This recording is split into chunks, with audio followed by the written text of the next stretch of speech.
You are back with the Cycle World podcast. I'm with Kevin Cameron, our technical editor, and I'm Mark Hoyer, the editor-in-chief. This week's topic is Indian motorcycle, principally the modern era of Indian motorcycle, since Polaris made the acquisition and brought the brand back to life. But there were many iterations of Indians. We will talk about that. And then something like 11 different people have had some stake in ownership of the name. Not everyone made a motorcycle. Some people made motorcycles that were rebranded, that were Velocettes, and other brands. But it's been a remarkable evolution of product in the modern era. And Polaris cut its teeth with those Victory motorcycles, but discovered the power of brand when they made the acquisition of Indian and brought product to market. And in the first year, doubled their motorcycle sales when they had Victory and Indian together. And they'd worked on Victory, great motorcycles, a lot of interesting products and tight piston clearances and all the tech stuff that they have from making so many different engines over at Polaris.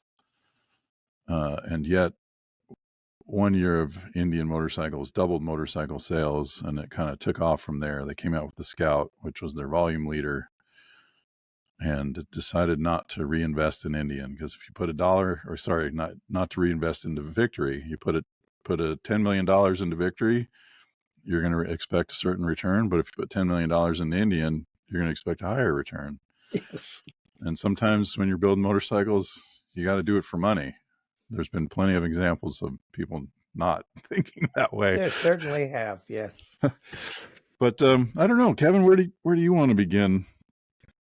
I guess the American motorcycle experience. I mean, our mass market versus maybe the rest of the world's experience. What do you think? Well, the American motorcycle, many people have noted that with its large section tires, considerable weight, the long persistence of 3-speed transmissions, and so forth, American motorcycles are clearly related to what they were in 1910 and 1920. And that is an accident of the U.S. market, because it was here in the good old USA that Henry Ford saw that making cars by hand by elderly gentlemen with octagon spectacles with wire frames was not the key to a mass market. And the U.S. had a big industrial revolution that started really with the Civil War and just kept roaring. And it created a lot of technical managerial people with disposable income. And by 1913, motorcycles were really popular in the U.S., and it was the peak year for Indian, because after that, it was on a downward slope, because people could afford for not a lot more than they had to pay for a premium motorcycle. So that was a tough one. Whereas in England, the registrations of cars and bikes were quite similar through the 1920s. And then, of course, the U.S. had the terrible 1929 Great Depression, and that basically killed everything but Harley and Indian. So, and Indian, although they had been technical leaders in 1911, they swept the Isle of Man TT with 2-speed bikes with dog ring shifting. It's supposed to be terribly modern now. What was it in 1911? But without wider sales than police departments and adventuresome young people, motorcycles in the U.S. were sort of cut off at the knees, and they couldn't spend a lot of R&D money because they didn't have it. And then what they did have was taken away by the Depression. And I think that it's remarkable that Indian, with In 1933, 1,600 sales all year, managed to get through that, through World War II, and in the market, they lasted until 1953 when the original Indian company closed its doors forever.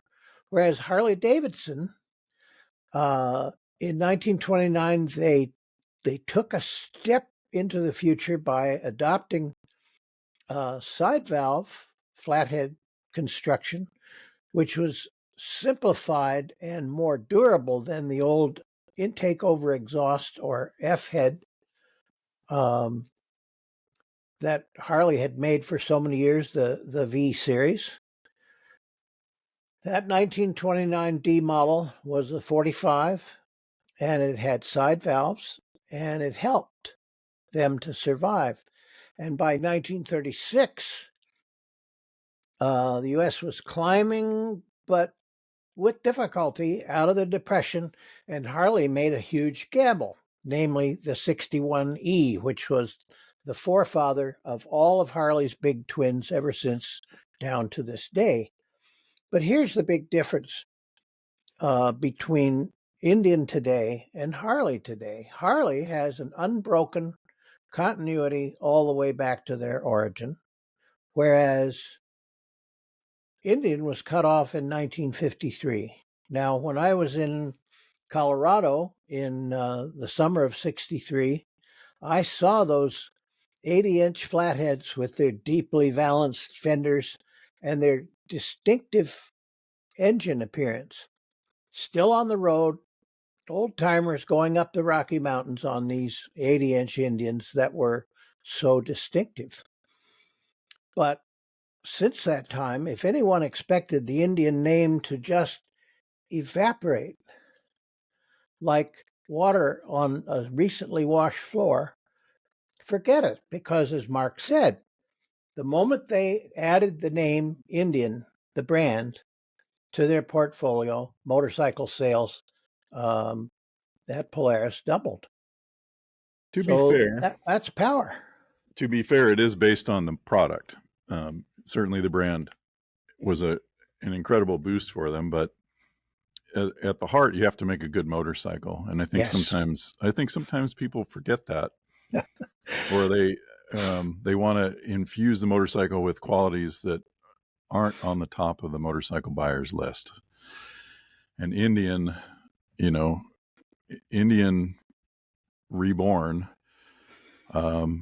they started by trying to validate their ownership, and I think they did a damn good job of it, because you just described the motorcycle with the deeply valanced fenders, the distinctive engine, and riding up the Rockies. It's 80-inch flathead, and that is the image of Indians in the minds of our general population, our motorcycle culture. They see the swoopy fenders, and that's what Indian did out of the gate, with Polaris in the 12 to 14 era. That's the motorcycle that they came back with. There it was, the one we'd been waiting for. Looked like a flathead.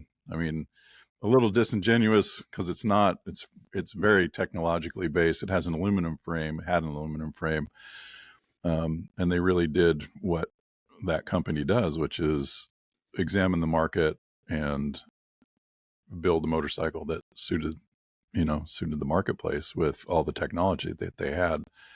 Like, how many combustion chambers has Polaris made with all the engines that they've made? Their first parallel twin, I was looking at some of the designs and the stuff for the side-by-sides. No center bearing. I was like, what? But for the application, I mean, they're not more technological than Harley, really. They weren't locked into certain traditions the way that Harley had continued to evolve, and like, we've got to keep these roller bearings, and we need, it's just certain things that you would retain. And Indian had that, and Polaris really had the freedom. The slogan for victory for a while was the new American motorcycle. Yep. and it was meant to be a contrast from the old American motorcycle. Um, but And in any this is the case, thing. This is the yep. thing that most people who want to buy a big American-made motorcycle have some motorcycle experience. So they know what a motorcycle can do. They know that it has brakes of a certain power, handling, precise steering, etc. So that defines what a motorcycle is in the modern era and what people will expect, which is why you can't build a parallel twin with its tremendous vibration anymore. Because as people who've ridden borrowed Triumphs say, were they all like that? I had traded motorcycles with a colleague, and I handed him my 1974 Norton Commando with new isolastics, vernier isolastics, very medieval process to change those in the garage without completely disassembling the motorcycle, hanging things from the rafters to hold the chassis up, but it was all tip top and fresh. It was as good as a 74 Commando could be from a vibration perspective, because the isolastic is a rubber mounting, not that different from what Harley uses even to this day. And I let him ride it, and he jumped off the bike within a couple of miles and was gobsmacked. Like, how do you ride that? And I thought, wow, this is like the best this is the least vibratory parallel twin that Britain had made at Yeah. that point. Yep. And wow, it was unrideable. So yeah, In his modern view. yeah. But I mean, So, well, this reminds me of going to ride with early prototypes of Indians' new motorcycles at a test track in Texas. And the Indian folks, they had various Harleys as like baselines, and we were riding the new bikes, which were solid mount and balanced and et cetera. Sounded great. They did an exceptional job making them sound the way you'd want it to sound. And we had a rubber mount. We had a Dyna there, and they were just like, why would you do this? Like, you just put balancers in it, and they're not wrong in that sense. Like, it does.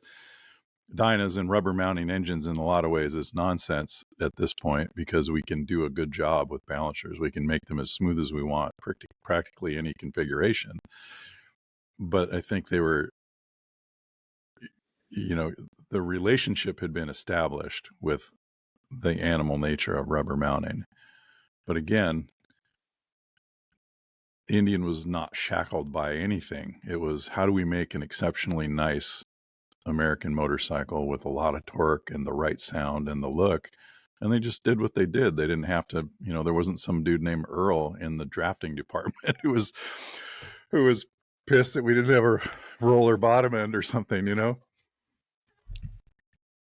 well, I think the problem for both of these manufacturers is how to identify the elements that the market demands, requires, responds to. This is a form of communication. It's a language, I gather.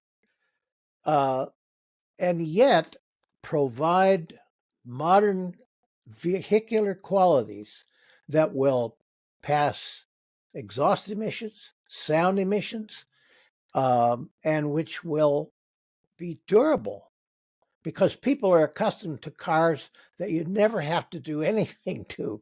Yeah. And I'm sure there are lots of people that just the warranty and all that is just a lot of paperwork. I'll get to that someday. And they just keep driving their car and adding oil to it, and it just keeps on going. And this is the nature of the motorcycle that has to be built today. There are the super purists, like one who told me, our motor company hasn't built a good motorcycle since 1936. And I said, ride that one across the country. It's a good But hobby. It's a nice yeah, hobby, but as a way to live, maybe not.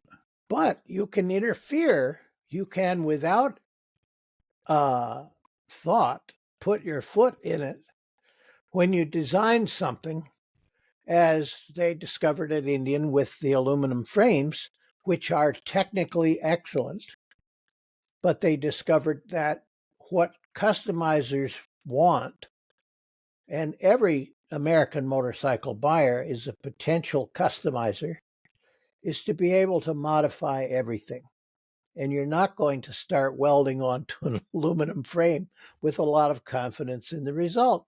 It's not easy to rake or neck. You're right. Yeah. And So the first step is to make sure that tubing is where you see it. Where you can see the frame, it's tubing.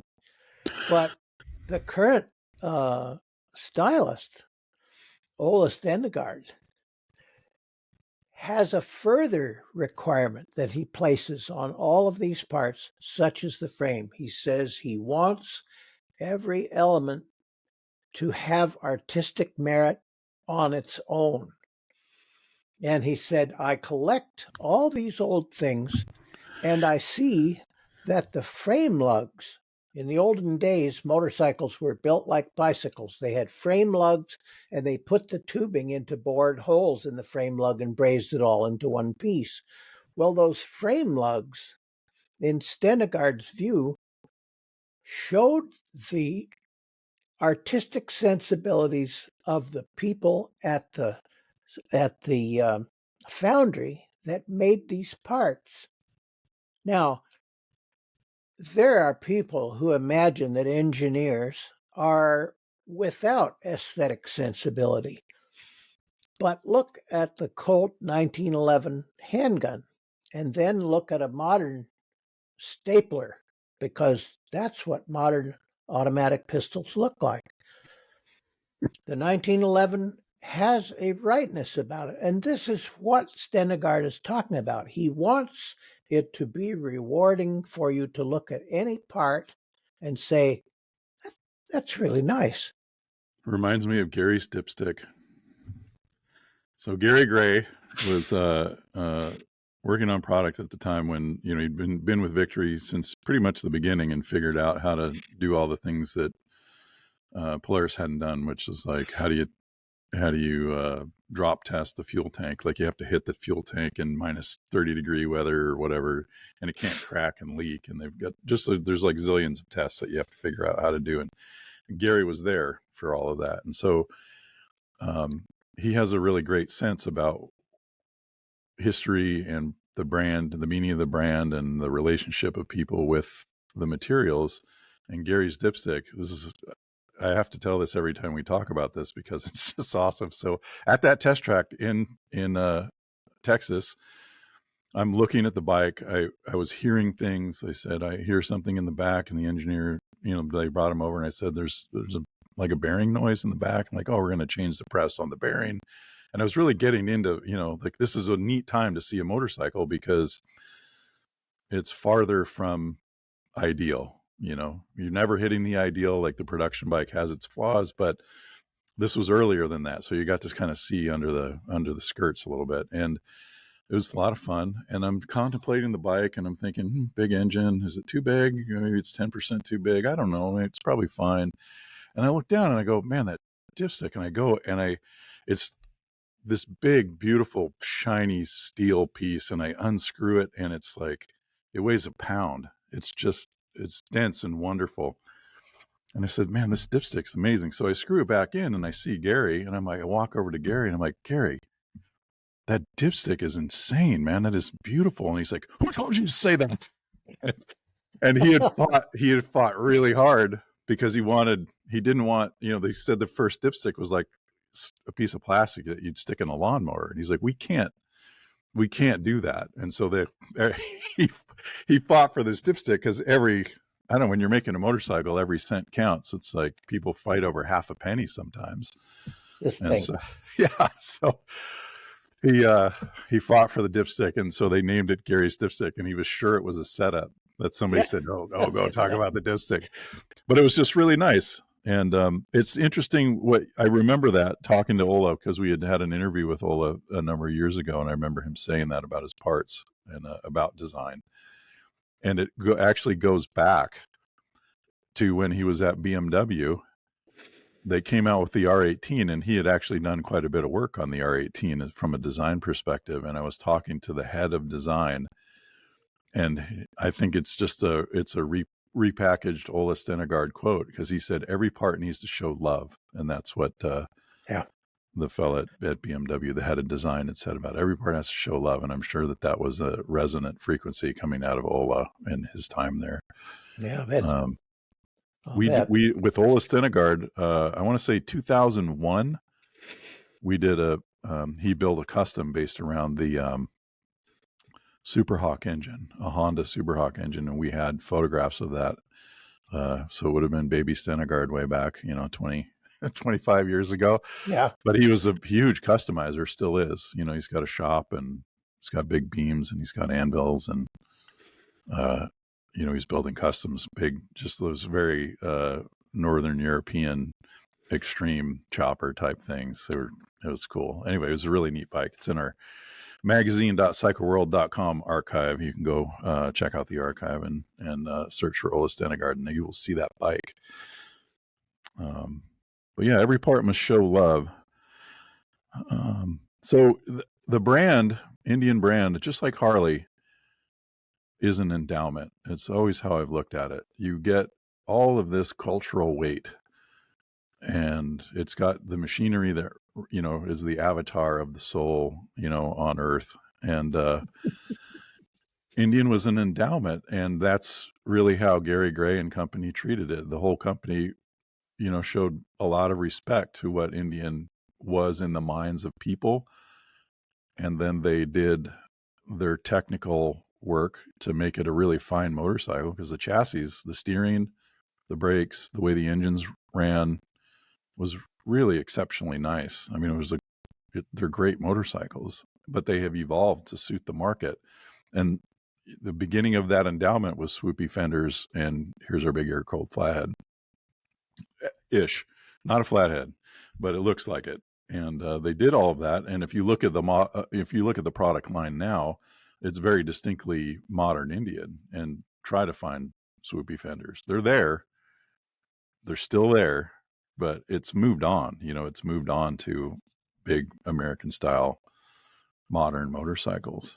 And they've got, we can talk about the evolution of the engines. We could talk about FTR 750, and again, validating the ownership, going in and building a purpose-built flat track race bike, highly focused, never intended for the street. Just we need to do this because it was a 4-speed, and there's no room for 6.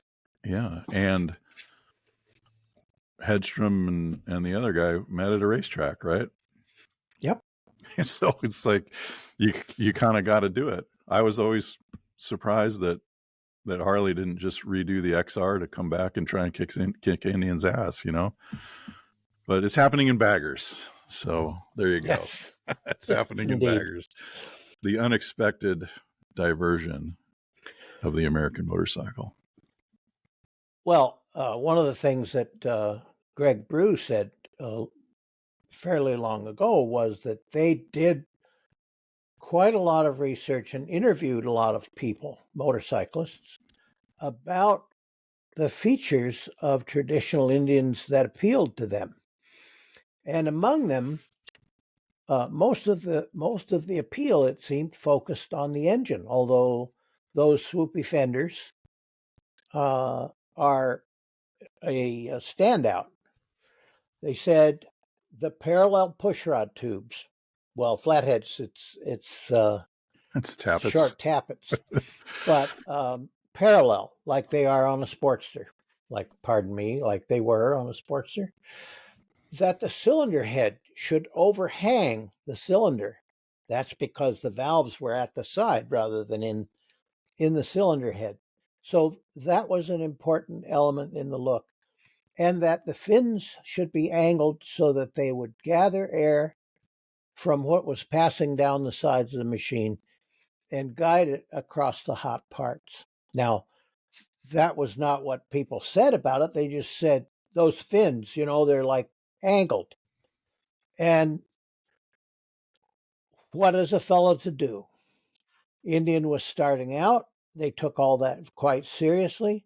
So the Thunderstroke engine has features that vaguely resemble those of a side valve or flathead, but it is an overhead valve engine with 2 valves per cylinder. So, in a way, it is disingenuous, but they were trying to find out how they could enter this market, which the Japanese tried very hard for many years to enter and failed. So this was a serious matter. Yeah, they did well for a while. There were plenty of Japanese cruisers that, Viragos made an impact. But in terms of that longevity, particularly on the high end, the big V twins, like, yeah, they got put out of business. They're just like, meh, that's fine. Yeah, we're going to de-emphasize these models. Yeah. So I was delighted when I went to see the engine they're now calling PowerPlus, which was at the time called Raptor, to see that it is an American V-twin by definition because it's made here, and it is a V-twin. But it is an international engine in terms of the sources of its concepts, its engineering. And it does not carry any load from the past. For example, if you want to make something that evokes the Triumph heritage, it has to have a multiplicity of screws holding the timing case in place. Yeah. And I think that was brave. They did their part with Thunderstroke, and the new engine was going to be all that an American big inch V-twin could be, namely make plenty of power with a wide torque curve, which is possible. It's easier with 4 valves than it is with 2. Although many people are not aware of this, 4 valves gives you versatility that 2 valves cannot. And if you want that versatility to serve you a broad, tall torque curve, it will. Whereas with 2 valves, the problem in the past has been torque curve shape.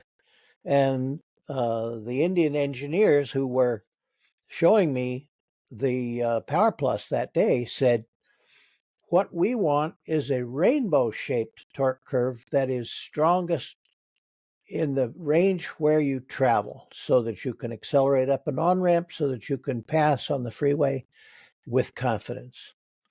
And without downshifting. Yeah, without downshifting, yes. The torque is just, how much torque do you want? Rotate throttle to suit. Well, you can be conservative. You can get the airflow that you need to make power up here while also filling beautifully with conservative timings still. And not giving anything away by back pumping at lower speed and having a weak and poor little bottom end. These engines do not have weak bottom end. So, and if you're designing the balancers into your engine from the beginning, as Harley has done with with the Milwaukee 8, you have advantages that you don't have when you're adding them to an existing design, as with TC88B, because the twin cam started life without balancers, and then they were added. So what I'm confidently expecting is that Harley will, in time, reply with thoroughly modern engines of its own that interpret the American motorcycle language just as strongly as ever before. Another, of course, wonderful thing is Scout. Now, the original Indian Scout of 1920 was conceived because they were facing the Model T Ford and they wanted a product that would broaden their sales base. And they said to themselves, there must be a fair number of people who are not athletic enough for our great big motorcycle. So let's make a relative lightweight that is a bit sportier and not so tightly focused on going over the Rocky Mountains carrying a big load of baggage. So that is also the motivation behind the new Scout, which was originally an 1130cc V twin, 60-degree angle between the cylinders, double overhead camshafts, and currently a 12.5 to 1 compression ratio. So this is an engine that could go places if there were any places other than the where it's at required. But why double overhead cams? Because if you want narrow valve timing and high lift, which is the recipe for torque everywhere, it means that when you open the valve, it suddenly has to accelerate very rapidly to a high lift and then just as quickly fall back down onto the base circle and to a soft landing. And that means if you're going to accelerate the valves that hard, the whole valve train has to have as few parts as possible. Wonderful things have been accomplished with push rods and rockers. When people say, push this as far as it will go, we're all amazed at how far it has gone. For example, in Harley's drag race bike, which is no longer supported, but it was a fabulous device in its time. And its rocker arms looked like the rocker arms that engineering students wake up at 4 o'clock in the morning saying, I see it, I see it. Because in the old days, I have a book on souping the 650 Triumph for all sorts of, drag racing, what have you. And they show people lightening the rocker arms by taking away metal from the very place where you need to have more of it. Well, it will be lighter. Yes. And of course, it took a while for the idea of stiffness to take precedence over lightness. When I asked the Indian engineers about the crankshaft in PowerPlus, which is a one-piece plain bearing crankshaft with the side-by-side rods, what about the vibratory modes and the NVH, noise, vibration, harshness? NVH engineer said all large modes are outside the engine's range, which is wonderful to hear because how many of the beautiful singles that people restore for vintage racing wallow out their main bearings? Take it to the machinist. He bores it out again. He makes new hats to press in with flanges that can be screwed to the crankcase haft. Dare I say, Velocet? So, correcting past errors is certainly laudable, but we'd like to have parts that don't need correction. And a crankshaft whose vibratory modes are out of range of the engine's RPM, that's a wonderful thing. All engineers would strive for this naturally.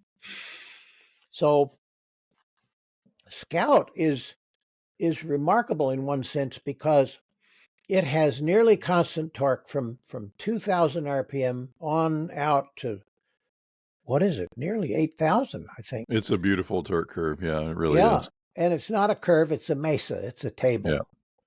And people still associate long strokes with high torque. There's a reason for that, but not the one that people think. when people look at it, they say, well, it stands to reason that the torque would be high because there's a longer arm that the piston is pressing down on. But if you're deciding we're building a 74, or we're building an 80, or whatever it is, if you make the stroke longer, you're making the bore smaller.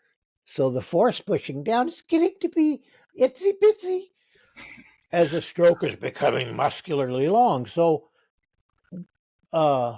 wake up, people. Yeah, the What's piston going area on with Scout is and the intake area, the intake area as well. We can't. Yeah, it has a bore to stroke ratio that is similar to that of 750 superbikes of 30 years ago. It's like a racing engine, and yet it has this wonderful, tall, wide torque curve. And it's not a rainbow, and it's not a shed roof, which is what you get with two valves. Lots of torque in the low to bottom mid range, and then it slopes down.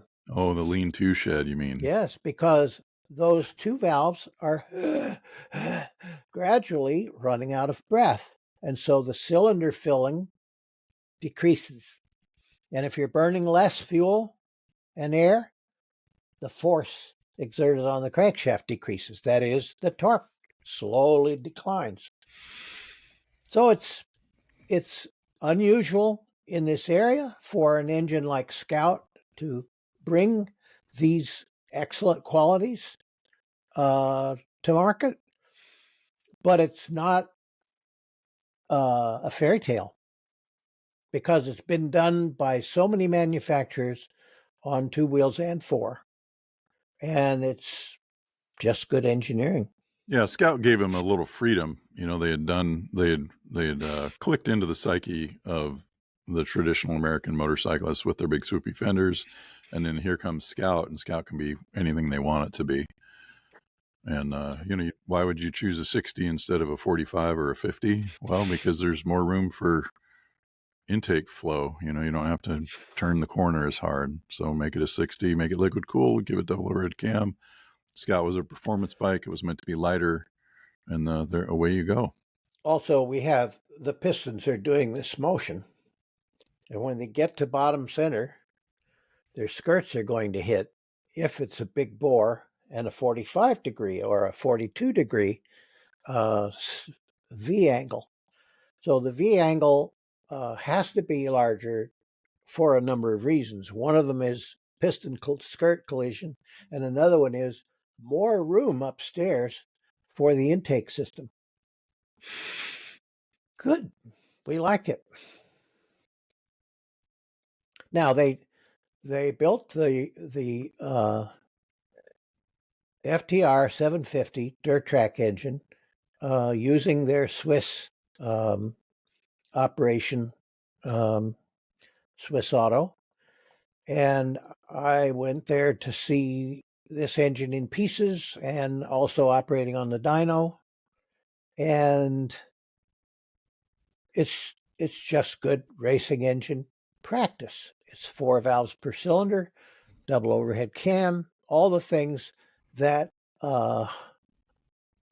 dear old Dick O'Brien at Harley Davidson, their racing manager of many years, didn't consider necessary or appropriate in 1972 when the aluminum XR was designed.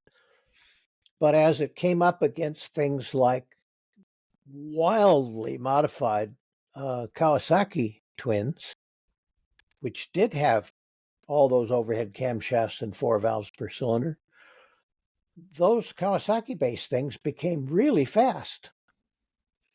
And so what are you going to do? So that engine dominated U.S. dirt track for a period of time, and now they're going to try to do without it and have only modified production engines in the class, which is a lovely ideal.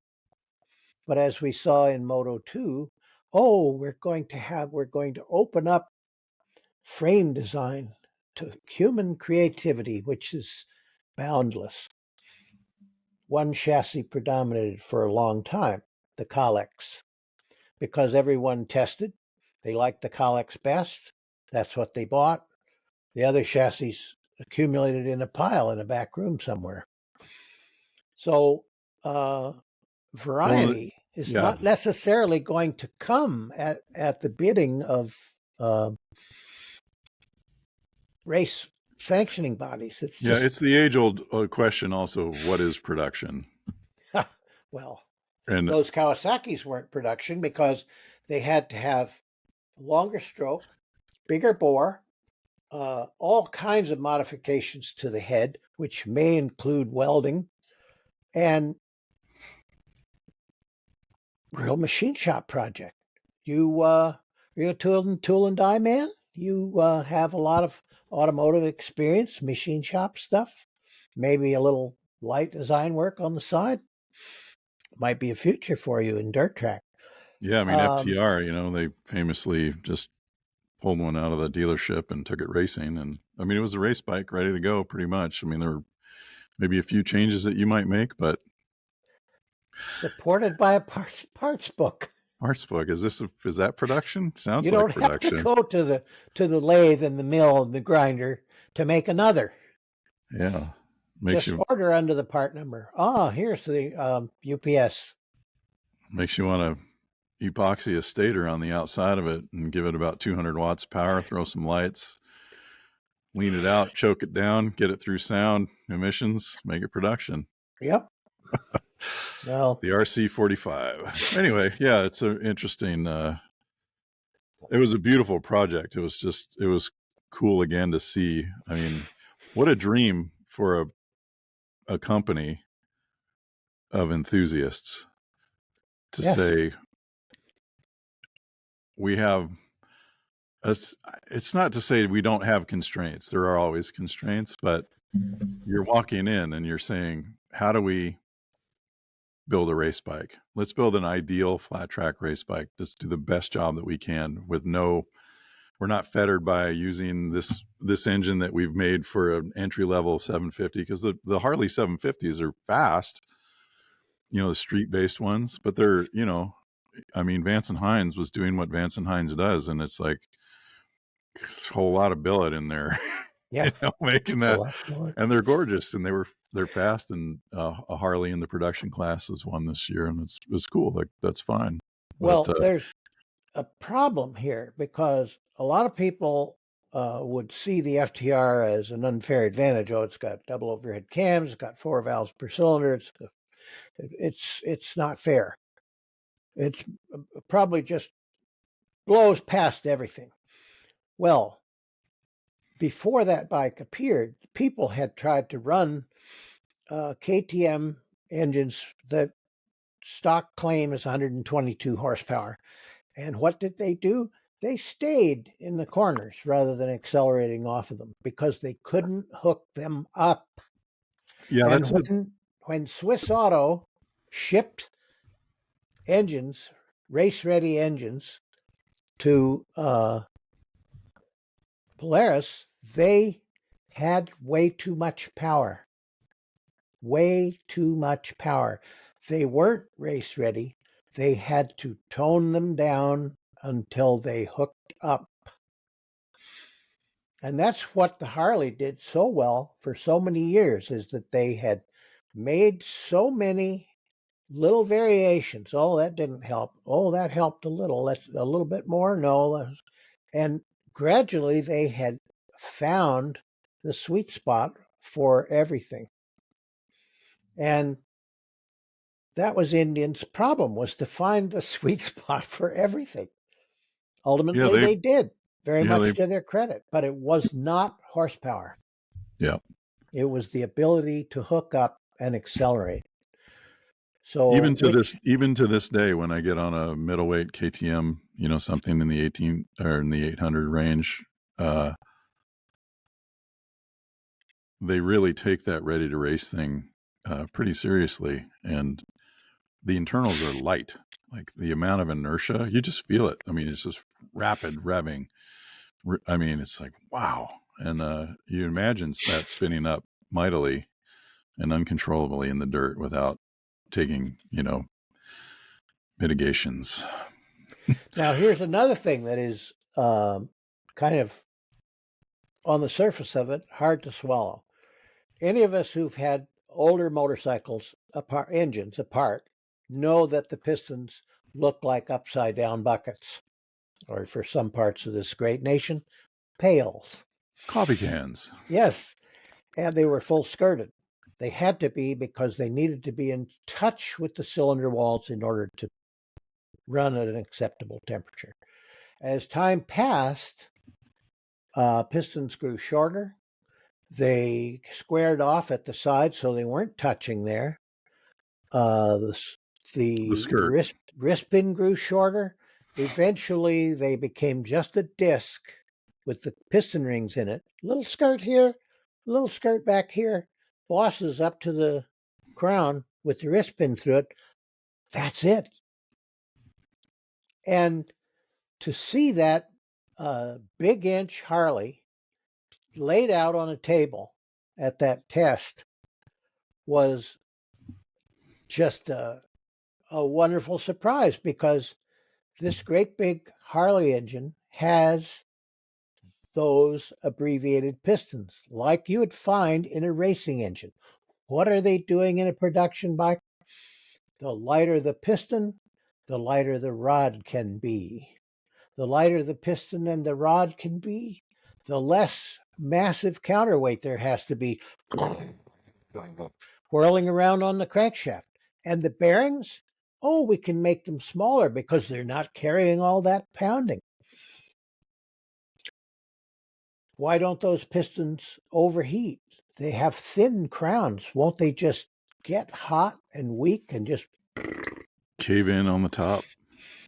which we've all seen? Because they have a feature that was applied to motorcycles by Tom Sifton, who tuned for Joe Leonard in the 1950s, piston cooling oil jets. He, Tom Sifton, a Harley tuner, applied piston cooling oil jets, and you will now find them on every kind of motorcycle because it allows the pistons to be lighter. They had to be heavy in the past because that extra weight of aluminum was the heat pathway, the heat highway. Now the heat highway goes to the oil cooler. And the connecting rods in these Indian big inchers, they have shanks that look narrow and of constant section. These engines don't turn tremendous RPM so that the rods are trying to bend sideways. If you want to see that kind of rod, take apart a Honda Fireblade. That's was basically a homologation special for World Superbike, where the engine needs to turn 15 or 16,000 RPM. Different job, different shape connecting rod. So I was delighted to see those abbreviated rods and those ashtray pistons in production engines, where they belong, for the reasons stated. Yeah, I was shocked to find out how much heat goes out through the rings themselves. That was always a surprise. That I always envisioned, like, well, my 1958 Thames with a 1703 Ford console. Thames is an English Ford. It had the original pistons were split skirt and had 5 rings, I think. And it might have been just to get rid of heat, or maybe the cylinders weren't as round as they should be. I don't know, but anymore, yeah, a couple gas rings and an oil scraper, and we're done. And it's just, as you say, a cookie Yeah. with little tiny skirts fore and aft, and that's the end of it. Yeah, you turn it upside down, and there are 2 pairs of webs across it at 90 degrees, leaving 9 cavities. And when these pistons are forged, it's a thing of beauty, a 9-cavity forging, and the wrist pin bosses are connected straight to the crown. You can't do that without oil jet cooling because heat from the crown will come down and cause wrist pins to pick up aluminum from the hot bore in the piston. And eventually the wrist pin will seize and you won't like it. No. So things that weren't possible in the past become possible because of technical changes. And it's almost relaxing to get back to pull back a little bit from the depth of the engine and look at the continuing love affair between American riders and large V-twin engines. I know that there are a lot of people who are diehard sport bike riders or off-road people, etc. I hope there's room for all of us. Yeah. There sure are a lot of ways to enjoy a motorcycle. There are. Yeah.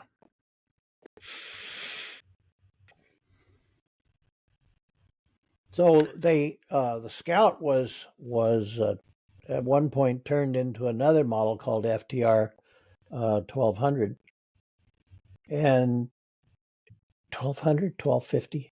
Yeah, 1200. And it looked like sort of an American Diavel because it had a trellis frame. It had a really rakish high exhaust, and it just looked very sporty. It was inviting to look at. They threw the 19s at it and gave it a very flat track kind of essence, trellis frame, and really fun bike. And with the 19s, it had an interesting and fun personality, which we enjoyed. But 17s seem to have won the day. But it's a great sporting motorcycle, and I think they're finding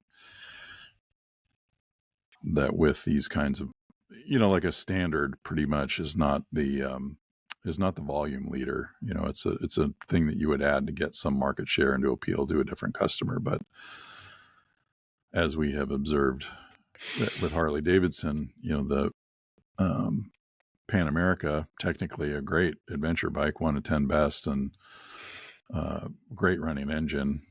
It sold over 10,000 in the first year, but it's sort of settled into maybe 4,000 to 5,000 a year. Yeah, and maybe that's it. Well, the thing about that I've been learning about Harley Davidson, of course, is the importance of cruisers, which originally there were the long distance tour bikes, the retired mom and dad scene, and there was Sportster. And for a time, when it was imagined that Harley would have to compete with the Japanese, there was Aermacchi, the Italian import. And even before that, there was the dreaded Hummer, with transfer ports so small you wondered if they were casting flaws. But the moment they dove into the custom business, let's build a factory custom motorcycle, just as Detroit decided to build factory hot rods. There aren't very many people who build hot rod cars, but there are a great many people who were interested in them. And they sold the daylights out of those GTOs and other fancy cars, which were basically just an ordinary production car with a truck motor in it that was tuned for power rather than tractor torque. And it excited people. And I think the whole thing with cruisers tapped into something that wasn't even considered proper, namely the desire to cut your motorcycle up, paint it, change the gas tank, run a brakeless front wheel, extend the fork tubes, whatever you wanted to do. And factory customs enabled this to get its footing without having to be machinist, find painting skills, all those things that go into building an actual custom. So that's a different market altogether. Well, and from a It's business quite perspective, it's wonderful. awesome. Yeah, from the business perspective, the variations on a theme is how you make a buck anyway. You know, you're keeping the essential big expensive parts of the motorcycle the same, and you're bringing back the tombstone taillight, or you're putting the tall bars, you're making a skinny bike, you're making a long bike, you're making a fat bike, large section tires or skinny little tires. You're doing things that change the look, change the vibe. The essential say the core of the motorcycle is the artistic package, and it has the proportion and visual vibe that you're looking for, and then you're dressing it up with all that other stuff, and it costs you less to do that than to come out with a new engine. So Sure does. Just like electronic rider aids. In 2002, MotoGP collided with too much horsepower and they needed help. And they were able ultimately to get it from the digital flight controls movement that had swept aviation coming from Apollo and had then been adopted militarily, commercially, and then by Formula One. And the Formula One people and the MotoGP people have each other's phone numbers. So suddenly, at a time of need, here were these wonderful new features, electronic rider aids, which for the cost of a few transistors made it unnecessary to have a bunch of new models. So, yes, this is. well, we don't have no rider aids and bagger racing in America. That's it. Well, that again, this is Just these cowboys out motorcycles. there smoking These big time. motorcycles are supposed to be an island in the river of time. Yeah. Where you are safe. When those executives swept into the camp that Indian had set up at Bonneville, one of them had one of those bikes. They were Thunderstroke, great big things. One of those bikes had the same pale green, creamy paint job that my uncle's 1948 Buick had. He used to take us to the swimming hole in that car. It was a convertible. And that paint color really got to me. So I Not an think all accident. these little phonemes of visual communication add up to something serious. So it's an education. It is.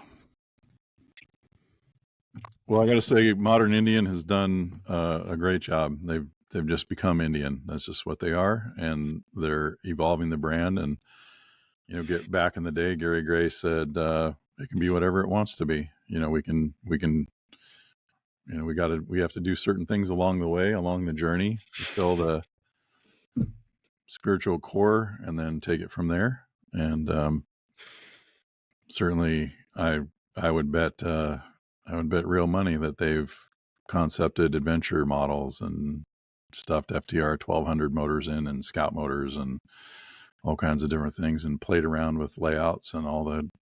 I mean, imagine the fun and freedom that would give you. It's just got to be a business. That's the main thing. It's got to be a business. Everybody prototypes everything right along. And the committee reviews it and they decide, nope. Just like John R. Bond commenting on his 2 years at Harley Davidson starting in 1946, he said, we designed a lot of wonderful motorcycles and nothing came of it. So I left for the coast. I wish that I could get into the drawers and drawers or files and files of things that have never seen the light of day in Indian, in Harley, in Yamaha, Honda. Yeah. I have it on good authority that they had a 5-cylinder V5 street bike. Yeah. Damn it. And what did we get? Not that. Yeah. That was during the era of that exploratory CTX 1300s. Those were kind of very like bullet low V things. They were interesting, but it was not resonating with the market, not resonating with enthusiasts. In any case, excellent job up to this point, Indian. We can't wait to see what's coming next. And it is that time of year where bagger racing is getting into full swing. And so we're going to see Harleys and Indians, big old honking, big bore. Our Indians doing it with the RPM, and Harley gets a little more displacement, and it's great.